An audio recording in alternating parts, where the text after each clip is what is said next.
ناچیز لوگوں تک پہنچایا۔ بحیثیت مسلمان ہماری یہ ڈیوٹی ہے کہ ہم اللہ کی مقدس کلام مجید قرآن مجید فرقان حمید کی صبح و شام تلاوت کریں، اس کو سمجھنے کی کوشش کریں اور اس پر عمل پیرا ہونے کی کوشش کریں۔ اسی میں ہماری دنیا میں بھی کامیابی ہے اور آخرت میں بھی یہی ہماری کامیابی اور بخشش کا ذریعہ ہے۔ اور نبی کریم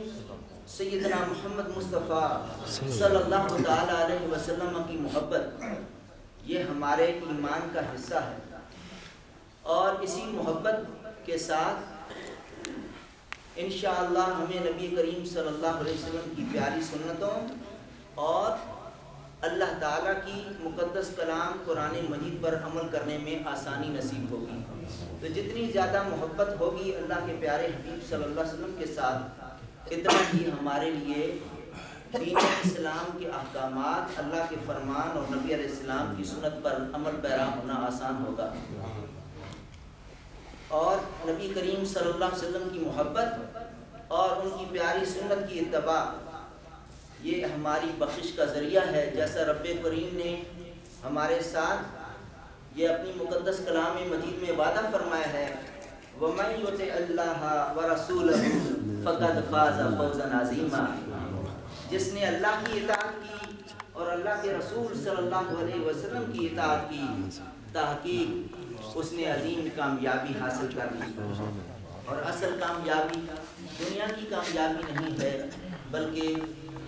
آخرت کی کامیابی ہے۔ اور اللہ پاک قرآن مجید فرقان حمید میں ہم مسلمانوں کو یہ ارشاد فرماتا ہے، وَتَعَاوَنُوا عَلَى الْبِرِّ وَالتَّقْوَىٰ، کہ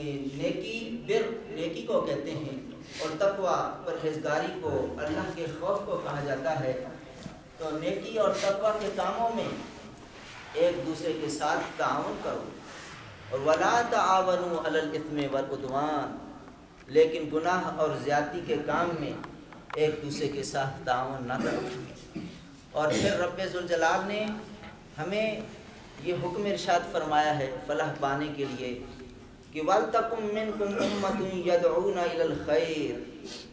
اے مسلمانوں تم میں سے ایسے لوگوں کی ایک جماعت اور گروہ ہونا چاہیے جو لوگوں کو ہدایت کی طرف بلائے، یأمرون بالمعروف، جو لوگوں کو نیکی کا حکم کرے، وینہون عن المنکر، اور لوگوں کو برائی سے روکنے کی کوشش کرے۔ اور پھر رب ذوالجلال نے اس کو ایک کامیابی کا زینہ ارشاد فرمایا ہے۔ اور اسی کے ساتھ میرے اور آپ کے رب کریم نے مسلمانوں کو ایک بھائی ہونے کا، آپس میں بھائی بھائی ہونے کا اللہ تعالیٰ نے یہ ارشاد فرمایا ہے کہ مومن جو ہیں انما المؤمنون اخوہ، بے شک وہ لوگ جو ایمان والے ہیں وہ آپس میں بھائی ہیں، اور اگر بھائیوں کے درمیان کسی طرح کی کوئی چپکلش، کوئی پیچیدگی پیدا ہو جائے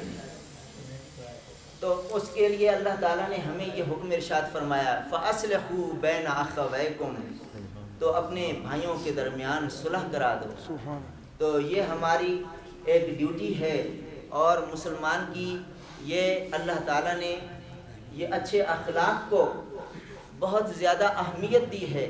تو اللہ کریم ہمیں اپنے پیارے نبی صلی اللہ علیہ وسلم کے اسوہ حسنہ پر عمل کرتے ہوئے اللہ کے ان فرامین کو سامنے رکھتے ہوئے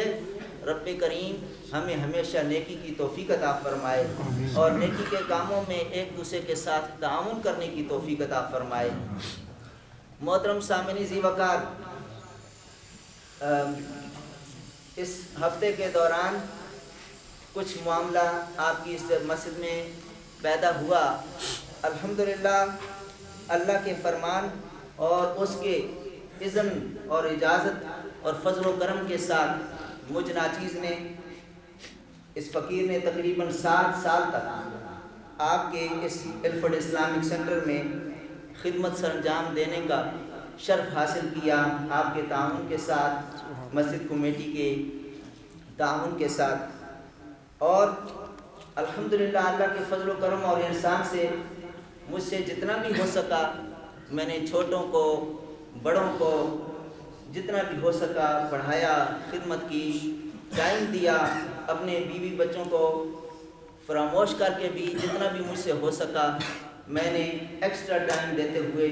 پوری کوشش کی۔ تو میری اللہ کریم سے دعا ہے، آپ بھی دعا فرمائیں کہ یا اللہ میری اس ناچیز فقیر کی اس خدمت کو قبول اور منظور فرما۔ اور انسان ہے، انسانی ناطے سے اگر اس دوران مجھ سے کوئی کمی کوتاہی رہ گئی ہے تو اللہ کریم اپنے فضل و کرم سے مجھ ناچیز کو اس کی معافی عطا فرما۔ اس دوران میرے تمام بزرگوں،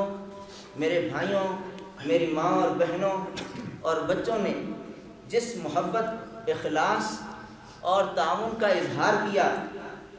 میرے پاس وہ الفاظ نہیں کہ میں کس طرح سے اس کا شکر ادا کر سکوں، لیکن میں پھر بھی اللہ کی بارگاہ میں دعا گو ہوں کہ آپ نے ہر طرح سے مالی طور پر، جانی طور پر، مورلی، اخلاقی، جتنا بھی آپ سے ممکن ہو سکا اس دوران میرے ساتھ تعاون فرمایا۔ اللہ تعالیٰ آپ کے تعاون کو قبول اور منظور فرمائے، آمین۔ اس پر شکریہ ادا کرتا ہوں۔ لیکن بہت سارے ذہنوں میں بہت ساری باتیں گردش کر رہی ہوں گی، تو میں اس کو کلیئر کرنے کے لیے جو بات ہوئی صرف اس کو تھوڑا سا کلیئر کر دینا چاہتا ہوں تاکہ اللہ کرے کہ ہمارا یہ معاملہ صحیح ہو جائے۔ کہ گزشتہ سنڈے کو اچانک مجھے مسجد کمیٹی کی طرف سے نوٹس دے کر امیڈیٹلی ایفیکٹ کرتے ہوئے اس نوٹس کو مجھے مسجد کی خدمت کرنے سے روک دیا گیا، اور اگلے دن ظہر نماز کے ٹائم میں پھر جب مجھے مصلی کی طرف نہیں جانے دیا گیا تو لوگوں نے دیکھا کہ میرا جانے کا ارادہ بھی نہیں تھا، تو لوگ یہ دیکھ کر شوق ہو گئے کہ یہ کیا معاملہ ہوا، کیونکہ لوگوں کو تو معلوم نہیں تھا۔ اور پھر نماز کے فوراً بعد لوگوں نے سوال کیا کہ قاری صاحب آپ نے نماز ظہر کی کیوں نہیں پڑھائی؟ تو اس وقت بہت شور شرابہ ہوا، مجھ سے مائکرو فون پر میں ایکسپلین کرنے لگا تھا، لیکن مائکرو فون سپیکر مجھ سے کھینچ لیا گیا تو اور مصلی سے بھی پیچھے رکھا گیا، حالانکہ میرا جانے کا ارادہ بھی نہیں تھا۔ میں تو خود جب کمیٹی والوں نے کہہ دیا تو شیخ عبدالکریم کو آگے کرنے والا تھا، لیکن اسماعیل صاحب نے، گوگا صاحب نے مجھے پیچھے دھکیل کر اور خود وہاں پر کھڑے ہو گئے، اور کریم صاحب نے نماز پڑھائی الحمدللہ۔ مجھے اس پر کوئی اعتراض نہیں ہے، لیکن لوگوں نے سوال کیا تو میں صرف جواب دینا چاہتا تھا، مجھ سے مائک چھین لیا گیا، تو اس پر لوگ بہت زیادہ اپسیٹ ہو گئے، انہوں نے غصے کا اظہار کیا۔ بہرحال نماز کے بعد کمیٹی والوں کے سامنے آفس کے باہر کھڑے ہو کر سب نے ایک دوسرے سے بات چیت کی، ایکسپلین کیا، تو لوگ بہت زیادہ پریشان ہوئے۔ انہوں نے پھر اس کے اوپر پٹیشن لکھنی شروع کی کہ قاری صاحب کو ری انسٹیٹ کیا جائے اور کام پر بحال کیا جائے، اور صرف ایک شکوہ تھا لیٹ ہونے کا، جو بجا ہے مجھے اس کا ممبر رسول پر بیٹھ کر اعتراف ہے کہ انسان ہے، کمی کوتاہی ہوتی ہے۔ اکیلا ایک مسجد میں جتنا مجھ سے ہو سکا، اور جان بوجھ کر اکیلا رکھا گیا آزمانے کے لیے، لیکن بہرحال اللہ اتنی بڑی جامع مسجد ہے جہاں چھوٹی چھوٹی مسجدوں میں 2-3 امام ہوتے ہیں۔ بہرحال اللہ کے فضل سے آپ بھائیوں کے تعاون سے میں خدمت کرتا رہا، لیکن اصل حقیقت اس کے پیچھے یہ ہے 2-2.5 سال پہلے اس وقت یہ معاملہ شروع ہوا، مجھے نشانہ بنایا گیا، ٹارگٹ کیا گیا، جس وقت میں نے مسجد کمیٹی والوں کو آگاہ کیا کہ یہاں پر لڑکیوں کے سیکشن میں دوسرے فرقے کی کتابیں لگائی گئی ہیں اور دوسرے فرقے کے ٹیچر رکھے گئے ہیں، تو ان کو میری یہ بات اسٹریٹ فارورڈ آدمی ہوں، میں نے بھی کہا، حافظ جمشید صاحب نے بھی کہا، تو انہوں نے میری یہ بات نہیں مانی۔ اس وقت سے میں ان کی نظروں میں پھر اچھا نہیں رہا۔ اور نعرہ تکبیر، اللہ اکبر، نعرہ رسالت، یا رسول اللہ، نعرہ حیدری، یہ اہل سنت و جماعت کی مسجد ہے، تو میرا یہی امام ہونے کے ناطے حق بنتا تھا، لیکن میں نے اس چیز کو لوگوں کے سامنے، مسجد کمیٹی والوں کا یہ ایک اصول تھا کہ کمیٹی کی بات، میٹنگ کی بات باہر نہ بتائی جائے، لیکن یہ میرا فرض بنتا ہے، میں یہاں رہوں یا نہ رہوں، لیکن یہ حقیقت آپ سب کو معلوم ہونی چاہیے۔ یہ اہل سنت و جماعت کی مسجد ہے، یہاں پر لڑکوں کی جانب اب تک اہل سنت و جماعت کا سلیبس پڑھایا جاتا ہے، میں نے وہاں پر دوسرے فرقے کا سلیبس نہیں لگانے دیا، تو اسی وجہ سے کچھ لوگ اسماعیل گوگا صاحب، مشتاق پٹیل صاحب میرے ساتھ بہت ناراض تھے، اور انہوں نے آپ کے سامنے اس ناراضگی کا اظہار کر کے یہ پچھلے 2 دنوں میں مجھے مصلی سے پیچھے دھکیلا۔ تو کوئی بات نہیں، اگر انسلٹ کی گئی تو میں پھر بھی اللہ کی رضا کے لیے ان کو معاف کرتا ہوں۔ نعرہ تکبیر، اللہ اکبر، نعرہ رسالت، یا رسول اللہ۔ لیکن جن لوگوں نے دیکھا وہ معلوم نہیں ان کو معاف کریں گے یا کہ نہیں، ویسے تو ان کو چاہیے کہ انہوں کو پبلک کے سامنے معافی مانگنی چاہیے، لیکن میں سب بزرگوں کو، بھائیوں کا، ماں اور بہنوں کا اور تمام اسٹوڈنٹس کا شکر گزار ہوں جنہوں نے گھنٹوں کے حساب سے دفتر کے باہر کھڑے ہو کر مسجد والوں کے ساتھ پرزور گزارش کی، احتجاج کیا، اور پھر گیٹ کے باہر روڈ پر کھڑے ہو کر انہوں نے پھر اسی طرح پٹیشن لکھوائی۔ لیکن یہ ان کی محبت ہے، اور میرے ان تمام بزرگوں، بھائیوں، ماں اور بہنوں اور بچوں کی دعاؤں کے ساتھ اور ان کی کوششوں کے ساتھ مجھے ایک دفعہ پھر بحال ہو کر یہ موقع بحال کیا گیا اور مجھے موقع دیا گیا، اور ہمارے ساتھ نئے امام صاحب بھی موجود ہیں۔ بہرحال یہ رزق تو میں نے کمیٹی والوں کو بھی بتایا ہے، آپ کو بھی بتایا ہے، اللہ کے ہاتھ میں ہے، لیکن الفٹ میں رہنے والے میرے محترم بزرگوں اور دوستوں، میری سننے والی ماں اور بہنوں، میں آپ کے اخلاص کو، آپ کی محبت کو، آپ کی شفقت کو اللہ کی قسم اٹھا کر کہتا ہوں، میں جہاں بھی رہوں گا کبھی نہیں بھلا سکوں گا۔ نعرہ تکبیر، نعرہ رسالت۔ آپ نے جو محبت اور شفقت دے کر میرا دل جیت لیا ہے، مجھے اپنی خدمت کا صلہ اللہ نے آپ کے ذریعے سے عطا فرما دیا ہے، اور یہ آپ کی محبت میں جہاں بھی رہا ہمیشہ میرے ساتھ رہے گی۔ اللہ تعالیٰ آپ کو جزائے خیر عطا فرمائے کہ آپ نے مجھے بحال کروایا، اور ماں اور بہنوں نے دعائیں دیں، میرے بزرگوں نے، سفید داڑھی والوں نے آنسو بہا کر، رو کر اپنی محبت کا اظہار کیا۔ اللہ ان سب کو اجر عظیم عطا فرمائے، آمین۔ اور میں نے الحمدللہ اللہ کی رضا کے لیے اس الفٹ اسلامک سینٹر کی کمیٹی کے تعاون سے، آپ بھائیوں کے بزرگوں کے تعاون سے خدمت کی، اور انشاءاللہ جب تک زندگی ہے، جتنا اللہ نے موقع دیا، انشاءاللہ حد الامکان خدمت سے انجام دیتا رہوں گا۔ اور باقی واللہ خیر الرازقین، واللہ ان اللہ یرزق من یشاء بغیر حساب۔ اہل ایمان کا اس پر یہ یقین ہے کہ رزق میرے رب کے ہاتھ میں ہے، اور وہ اللہ اپنے بندوں کو وہاں سے رزق عطا کرتا ہے جہاں سے بندے کا گمان بھی نہیں ہوتا۔ نعرہ تکبیر، اللہ اکبر، نعرہ رسالت، نعرہ حیدری۔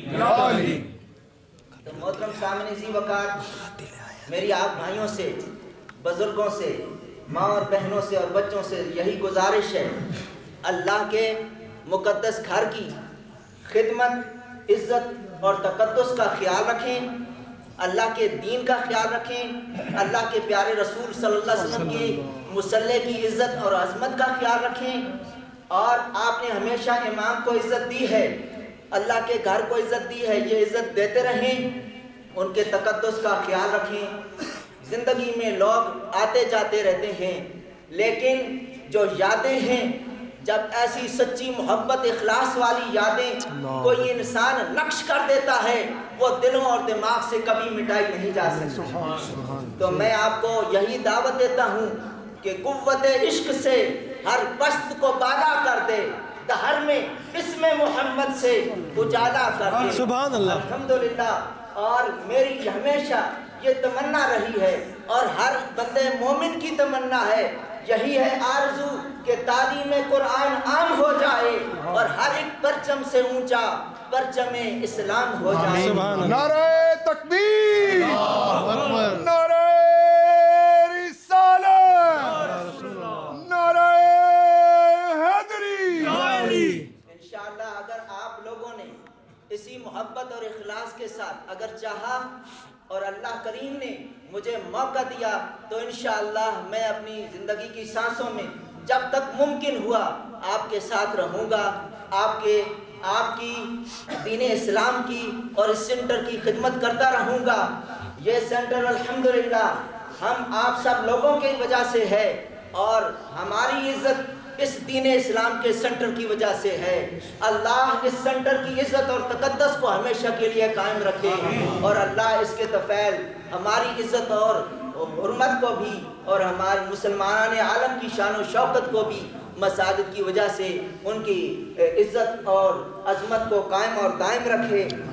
تو میرے محترم بزرگوں اور دوستوں، مقررہ وقت کے حساب سے میرا وقت ختم ہوا چاہتا ہے اور مسجد والوں نے مجھے باقی خطبہ اور نماز کے لیے کہا ہے انشاءاللہ. لیکن الحمدللہ ہماری خوش قسمتی ہے کہ میں اپنے محترم بھائی جناب حافظ محمد شریف علی دولت صاحب ماشاءاللہ حافظ قرآن ہیں، خوبصورت تلاوت کرتے ہیں. انشاءاللہ وہ امام کی حیثیت یہاں پر تشریف لائے ہیں. میں دل کی اتھاہ گہرائیوں سے ہر عالم دین کی، ہر حافظ قرآن کی عزت کرتا ہوں اور دل کی اتھاہ گہرائیوں سے اپنی طرف سے اور آپ کی طرف سے ان کو ویلکم کرتا ہوں. Inshallah, I would like to say a very warm welcome to my respected brother Hafiz Muhammad Sharif Ali Daulat. Inshallah, he will give the English lecture. Whosoever gave me the favor and support morally or whatsoever during this 7 year, and especially in the last few days of this week, I really appreciate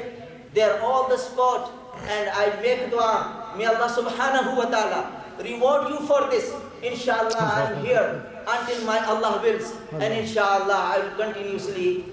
continue my service and khidmat for this center, for the deen of Islam, as long as my Lord Almighty Allah subhanahu wa ta'ala wishes. Inshallah. May Allah subhanahu wa ta'ala bless all of you, bless your families, especially I give thanks to Hazrat Maulana Hafiz Muhammad Jamshed Saidi Sahab, brother Shauki Khan, Raja Muhammad Nawaz Kiani, brother Imran Saqib, and all those who made me to reinstate for as long as Allah subhanahu wa ta'ala wills. May Allah subhanahu wa ta'ala bless all of you. My brother Asif, it's not much time that I should count everyone's name, but everyone's support and good wishes and all the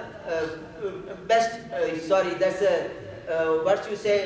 sorrowful wishes and feelings, and their sympathy was there with me, and this is a great reward for me. May Allah subhanahu wa ta'ala bless all of you for this, and may Allah subhanahu wa ta'ala grant all of us tawfiq that as a true Muslim we should continue to serve this center of Islam. Wa akhiru da'wana alhamdulillahi rabbil alameen. Tashreef laate hain my respected brother Hafiz Muhammad Sharif Ali Daulat. Please.